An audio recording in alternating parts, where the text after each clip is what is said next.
I know Malcolm's the one in hospital, but it's Beatty I feel sorry for. She's not the one with a heart attack. If she knew about the women he runs around with, she might be.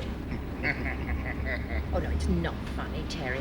If you work all day at the office and spend all your spare time chasing after other women, you're bound to neglect your wife. You don't feel neglected, do you? Well, of course not. You don't chase other women, do you? Of course not. In fact, quite the reverse. I'm delighted to hear it. I make them chase after me. Oh.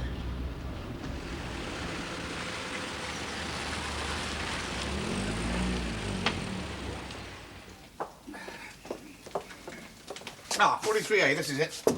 Do you think he's well enough to see us? Yeah, it's only a mild attack. Last I heard, he was fine.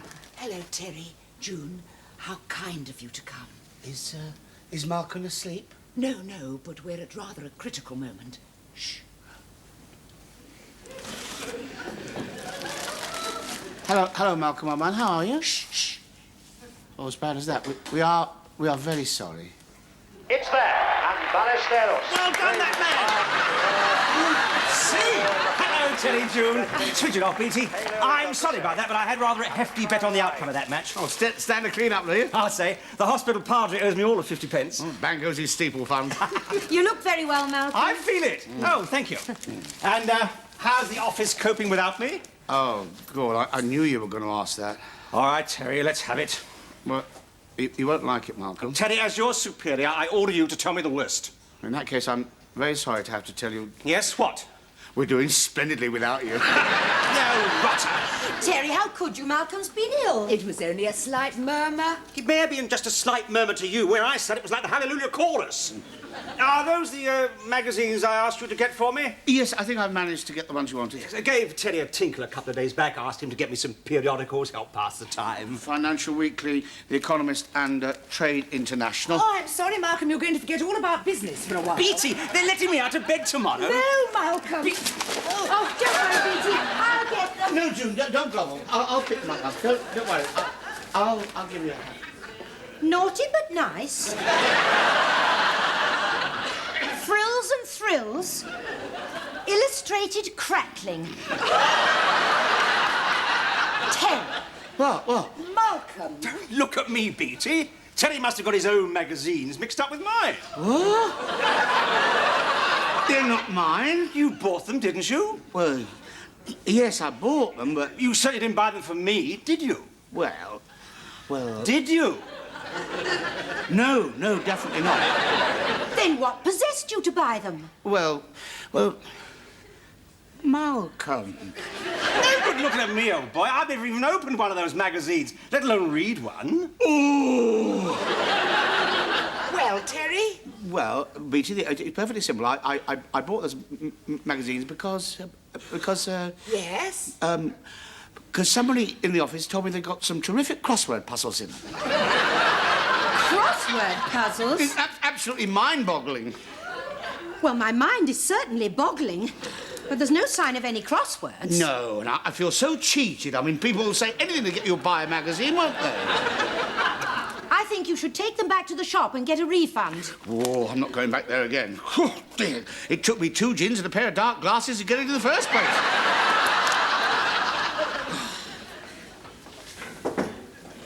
Just popped in to pay my respects and gambling debts. Oh, come in, Austin. Now, this is June, Terry, friends of ours. How do you do? How'd you do? And what was it? How much did you owe again? And the wages said were 50 pence, I believe. That will teach you to gamble. I wish somebody would. I do it so badly. That kind of reading matter will do his blood pressure no good whatsoever. If it isn't Bunny Wee Nust McCardle. Time for your 4:30 medication, Mr. Harris. And Padre, I did so enjoy your radio program on Sunday. I mean, somebody actually listened. Wonders will never cease.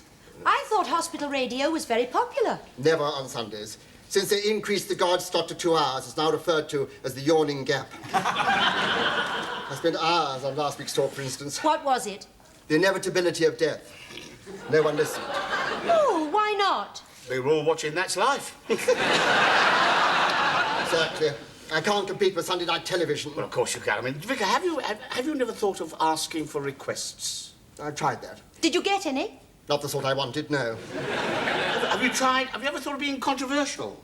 In what way? Well, nurse, I mean, what is the main topic of discontent among the staff of the hospital here? You mean apart from the patients? Yes, apart from them, yeah. Well, the quality of the food here is really terrible. Well, there we are, Vic. It's up to you to air this controversy. Oh, there's no controversy. Everyone agrees it's rotten. But why is it rotten? I mean, Vicky, you should get yourself a tape recorder and do some interviews and ask some pertinent questions. People don't talk easily to me, I'm afraid. Too often my dog collar acts like a muzzle on them. I'm sure Terry will be very glad to do the interviews for you, Austin. Oh, Malcolm, I'm needed at the office. My dear chap, if they're managing without me, they're steam ahead without you. I don't suppose it's any good, but I wrote a wee play when I was at college. That's exactly what we want. Plays, interviews. And June, I'm sure you could do a cookery programme, couldn't you? Well, Of course you could. Terry, I'll leave you to arrange the details. What? Oh, it's most kind of you to volunteer your help. Well, all right, but I mean, don't expect miracles, Vicar. Well, if I don't, who can? I am in the trade, remember. However, I do know we're up against powerful opposition. One only has to glance through the television guide for Sunday evening to see... Good heavens. Something wrong, Austin? I had no idea there was so much in it.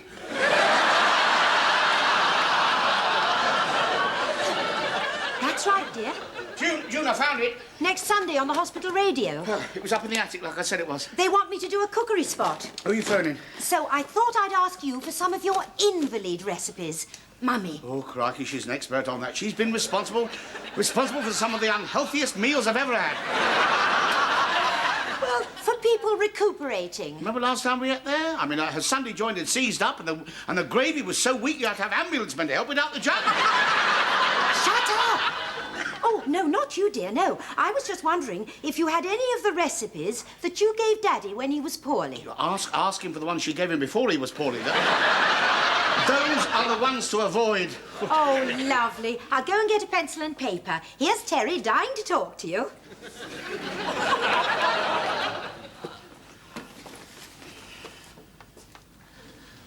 Hello, Mum.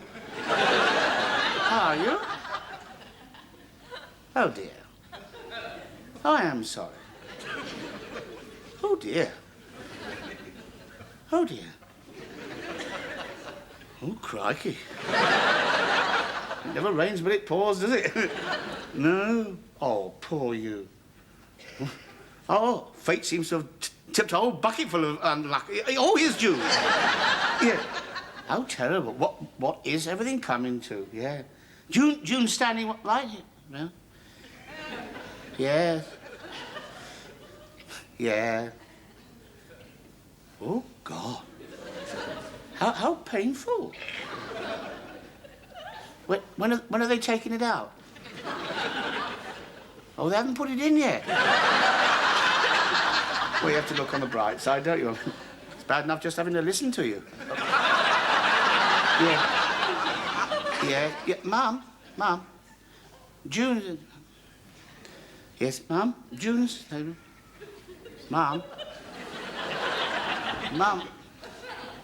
Mum, shut up! Terry! No, not you, dear. No, it's June. She keeps on interrupting your endless series of fascinating incidents. Yeah, well, here's June, and keep your pecker up. Silly old crow. You are awful. She's had a terrible run of bad luck. I know, and I feel very rotten about it. I must stop sticking pins into that wax doll of her. Right, oh dear, I'm ready now. Hard to believe she's a Samaritan. No, what have we got here? Played this for ages. Office Cabaret rehearsal, tape 1954. Good heavens above. Please be sure the flame of love keeps burning in her heart. Oh, what a racket. Who the hell was that?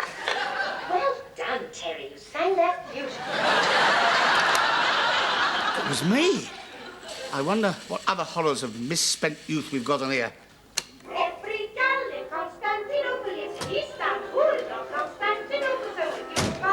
What on earth's that?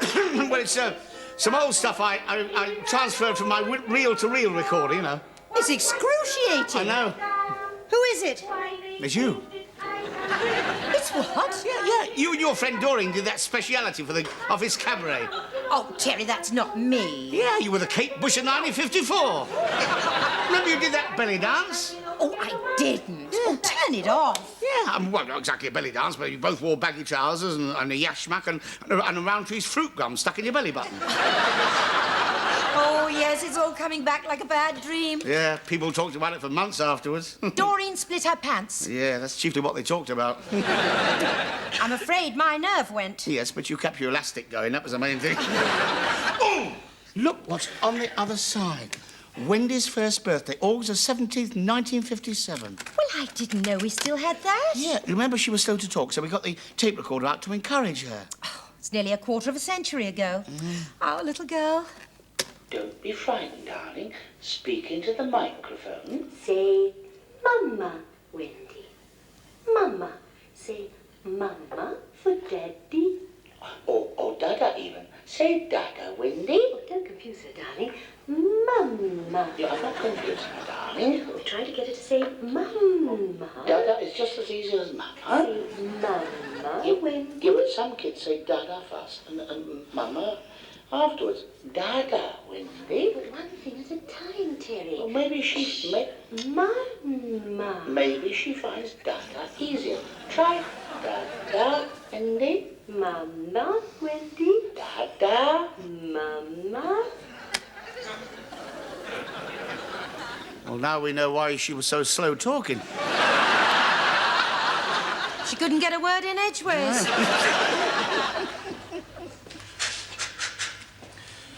Hospital food expose, report number 1. I'm standing now in the entrance to... I'm so sorry. I'm standing now in the entrance to... oops, today's I better get out of the way. I'm doing or thank you. I'm standing now right next to the entrance to the hospital canteen. Getting white? Oh, I'm terribly sorry. I'm causing a traffic jam. Well, let's say that you make a better bollard than a bypass. Now, get out of it. Now, just a minute. I'm doing an interview for the hospital radio. Well, what do you want me to do? Go down on one knee and kiss your hand, Mike? No, but I thought... Yeah, why didn't you play my record? What? You heard. My brother-in-law was in here with ingrowing toenails, wasn't he? I don't know, was he? Ah, all right. I know ingrowing toenails are not very high on the list of serious diseases. Not many died from them, no. Ah, well, nevertheless, if you haven't got a serious disease to compare them with at the time, they are very nasty. Well, I'm sure. Very nasty. You ever had any? No. No, of course you ain't. Because if you had, you wouldn't be treating them so lightly. Look, I'm not... Look, I used to come in here and visit him in his ward, and he'd be lying there, brooding over them. You wouldn't like them, would you? No, but I'm very sorry about your brother-in-law. Yes, well, why didn't you play his record? Oh, you'd have played it quick enough if he'd been here for open heart surgery. I took a long time selecting that one to cheer him up. What song did you want? These boots were made for walking. Yeah, guaranteed to take his mind off his feet, that would. Too late now, isn't it? He's gone. See, before you go, would you mind giving me your opinion of the hospital food? What's wrong with it? Everyone says it's rotten. Rotten? That is the general opinion, yes, so I'm doing a hospital report on it. Bloody cheek. I am only the shop steward of the catering staff, ain't I? Oh, well, I'd be delighted to get your side of the story. I shouldn't bother, Sunshine. You were going to have more important news to cover. Like what? The lightning strike of the catering staff.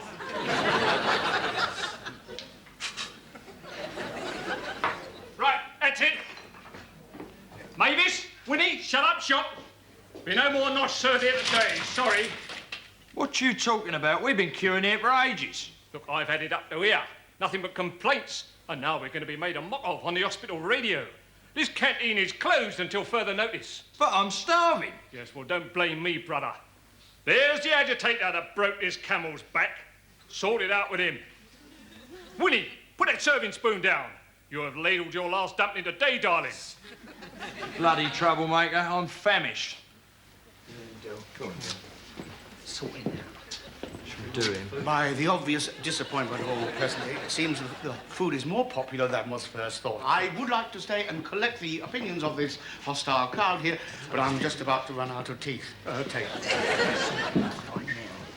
So, this is your roving reporter, Terence Medford, saying, if you're going to whip me, can we move to casualty? I'm sorry. We have to operate. The whole leg will have to come off. Oh, God. I think I'm going to be ill. You callous beast. You could save his leg if you really wanted to. You know he loves me. That's the only reason he has to have it off.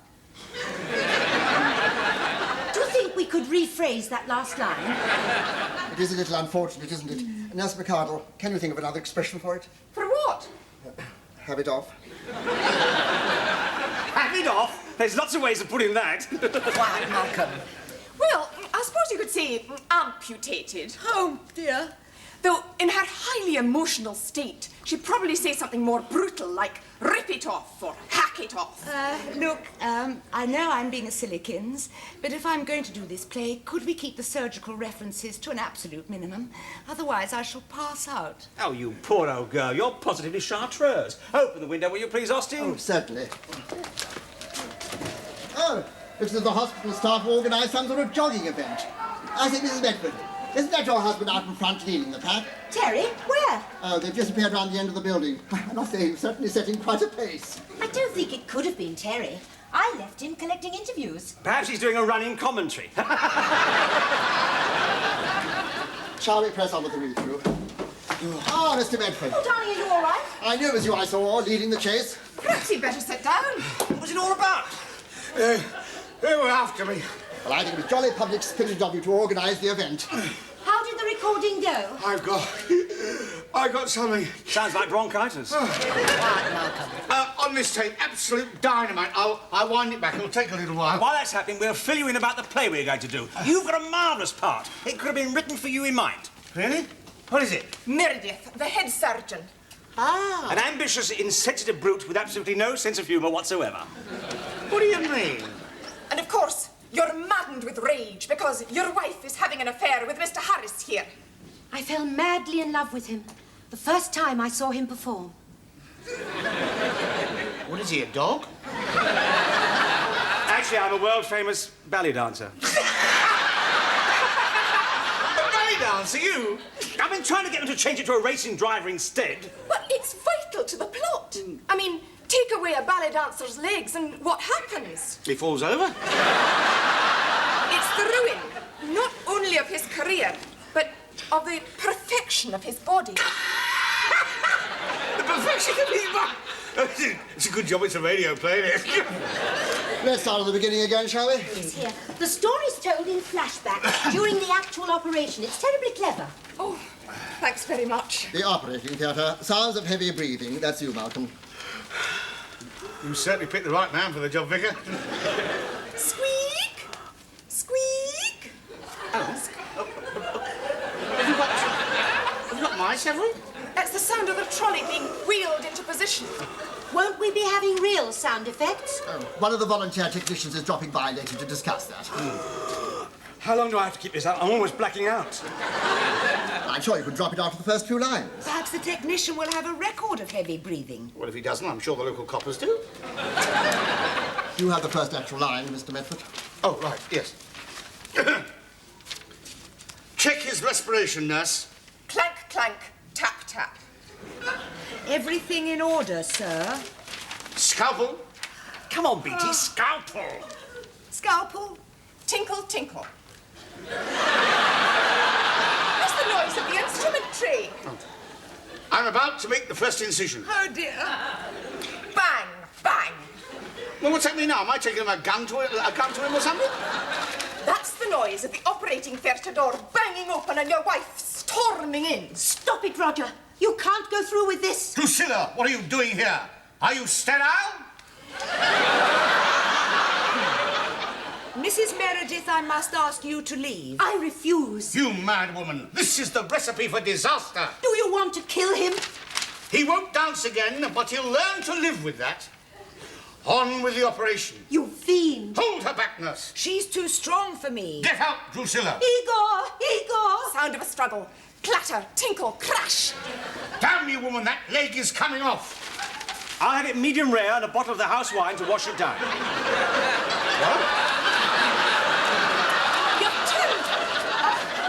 You've turned over 2 pages by mistake. Terrible, son. I mean, it's a hell of a quick recovery, isn't it? On page 3 there, he's having his leg off, and on page 5, he's sitting down to a slap-up dinner. That's where we go into flashback. You see, on page 4, where you say, "Where did we go wrong, Drusilla? Where did this nightmare begin?" Then at the bottom of the page, she says, "It must have been at Ciro's after the ballet. That's when it begins." What, the nightmare? No, the flashback. Ah, Bernie, come in. Sorry I'm late, Rev. Oh, this is our technician, ladies and gentlemen. I heard there was a riot over at the canteen, but by the time I got the recorder down there, it was all over. Fear not, young man. I have a recording here on this machine of the complete event. Oh, fantastic. We can build a whole programme round it. Here, what sparked it off? You'll soon see. Well done, darling. I'm standing now in the entrance. Oops, there's it. I'll get out of the way, shall I? Actually, I'm doing a report for... What's happening? I don't understand. Oh, this bit isn't important. I am standing Any second now, you'll hear what to started one it. side of the entrance to the hospital canteen. I must have knocked on the record button. I'll move it on a bit. It may get better in a minute. If anything, that's worse. Oh, bang goes my scoop. Well, actually, it's not too bad. I must say, I think it's a frightful noise, but it couldn't have started a riot. Oh, it did when Doreen's pants split. The speed of the modern world is responsible for so much of the unhappiness that I've been discussing. If we could all learn to slow down, just slow down. Slow down? What is the loon on about? It's supposed to finish at 8:30. It's 9:10 now. Does this piece usually take this long? Round here, it's known as the peace that passeth all understanding. Still, something's got to be cut. We have to close at 10. Oh, not my play. Not that. My mother's come all the way from Greenock to hear it. Oh, don't worry, we'll cut my cookery spot. But you've worked so hard at it. Can't you hurry him up? Play him at a faster speed or something? Well, what's the signal for get on with it? Well, it's just... What is achieved by haste? Very little. The young cannot see it.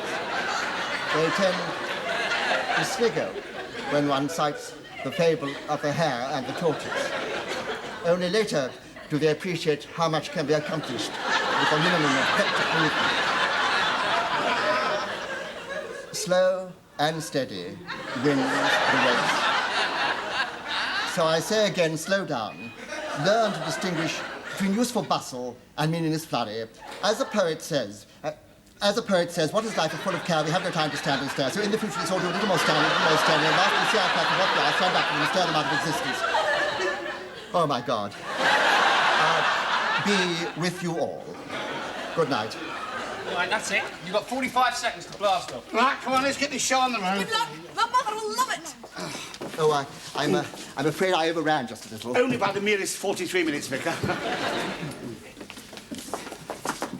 Incidentally, you all made a terrible din when you turned the pages with scripts over. So if during performance you could turn the pages away from the mic. Oh, you mean like that? Have you got it, everybody? Oh, yeah, very professional. Sorry I'm late, Bernie. I had trouble finding a marrow bone. Oh, it's all right. I'm not doing the cookery spot now. This ain't for the cookery spot. This is sound effects. Sound effects? Oh, for heaven's sake, Beatty, relax. 20 seconds to go. It's all going to be marvellous. It's just like I heard it in my head. Get out. 15 seconds. Before the moment of broadcasting, I would just like to say a few words in appreciation. Later, Vicar, later. 5 seconds. I think I'm going to sneeze. No, you're not. I'm sorry, I'm definitely going to sneeze. Oh, here. We present the unkindest cut of all, a play for radio by Nurse Aileen McCardle of Jenkins Ward. The scene is the operating theatre of a large hospital. Nurse, check his respiration. Everything in order, sir. Scalpel. Scalpel. I'm about to make the first incision. Stop it, Roger. You can't go through with this. Drusilla, what are you doing here? Are you sterile? Mrs. Meredith, I must ask you to leave. I refuse. Oh, crumbs.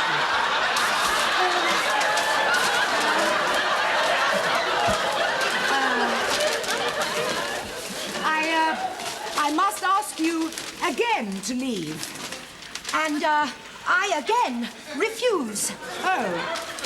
Well, Yes. here's a fine kettle of fish. And here's a recipe for homemade chicken soup. You mad woman! This is the recipe for disaster! Yes, because First, cut your chicken into small cubes. He won't dance again, but he'll learn to live with that. What? On with the operation. Oh, my God! June, help me. Hold her back, nurse. Where are you going? Sorry, darling. Get her outside. She's too strong for me. Get out, Drusilla. Igor! Damn you, woman, that leg is coming off. Never mind. Pause for a moment before you ruin our lives. Where did we go wrong, Drusilla? Where did this nightmare begin? It must have been that night at Ciro's after the ballet. I had never loved any other man but Roger. But now, as I sat toying with my Tamarasa Lotta, the memory of Eagle's manly body flashing across the stage set my poor heart racing. Here, what's your game? And then at the next table, I heard a voice that made my whole body quiver. I ought to knock your bleeding head off! I'll have it medium rare with a bottle of house red too. A bottle of house red too. A bottle of house red too. A bottle of house red too. I'm afraid we have a little trouble with this recording. So until we get it back, we'll have a spot of music. Try putting your head between your legs. Mother was sick on the overnight coach! I draw the line at dirty plays. We seem to be fresh out of music just at the moment. Meanwhile, we'll carry on with something else, which we are going to have now, which is a recording of bird song at eventide.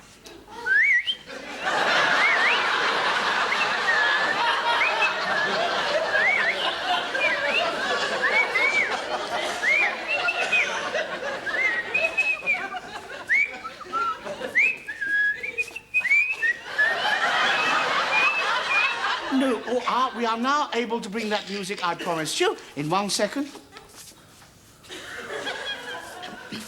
Istanbul!